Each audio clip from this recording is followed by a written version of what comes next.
পরকীয়া প্রেমের টানে রাতে স্বামীর ঘর ছাড়েন দীপারানী পাল নামে এক গৃহবধূ। পরদিন সকালে বাড়ি ফিরে বসত ঘরে গলায় ওড়না পেঁচিয়ে করেন আত্মহত্যা। গেল ৬ বছর আগে বগুড়া সদর উপজেলার বাসিন্দা দুলাল পালের মেয়ে দীপারানী পালকে বিয়ে করেন মিঠুন পাল। বিয়ের পর চলে যান প্রবাসে। গেল ৭-৮ মাস আগে প্রবাস থেকে বাড়িতে ফেরেন মিঠুন। সে বাড়ি থেকে চলে গেছে, তার খুঁজেছে অনেক, খুঁজে মনে করেন পায় না। পরে সকালবেলা কয়েকজন লোক এসে দিয়ে গেছে। তারপরে মা গেছে রান্না করতে, আমি ওই ঘরে কালকে সারা রাত তো ঘুমাই নাই, ওই ঘরে শোবার পর ঘুমাইছি, আর সে লোকে পাশের ঘরে শুয়েছিল।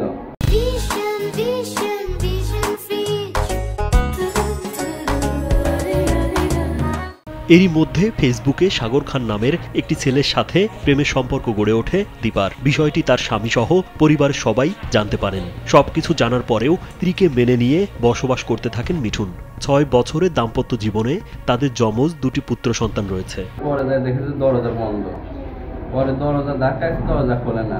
পরে অনেক ধাক্কানোর পরে খোলে না যখন, সে সময় পাশের লোকজন ডাক দিছি, ডাক দিয়ে তারাও আসে সবাই মিলে দরজা কি করবো খোলে না, দরজা ভাঙলাম।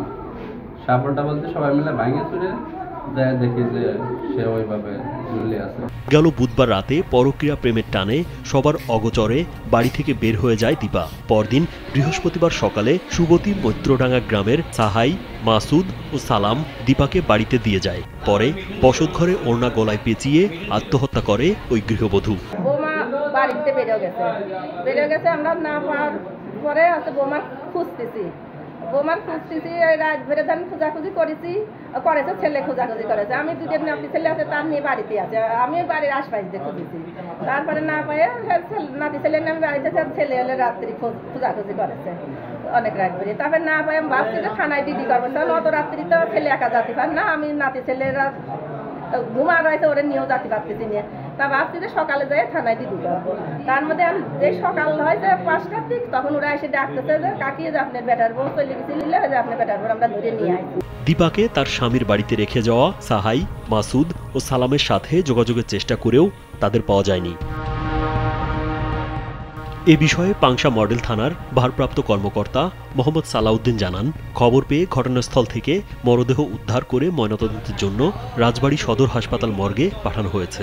সর্বশেষ পরিস্থিতি অক্ষমত মামলা হয়েছে, তাকে পোস্টমর্টমের জন্য মর্গে প্রেরণ করা হয়েছে। এটা জিজ্ঞাসাবাদ তারা বলছে যে আমার বউ আসছে, বউ এসে গলায় ফাঁস নিয়েছে 10টার সময়। না, এদের কোনো অভিযোগ নেই। বৃহস্পতিবার সকালে রাজবাড়ীর পাংশা পৌর শহরের মৈশালা পালপাড়া গ্রামে এমন ঘটনা ঘটে।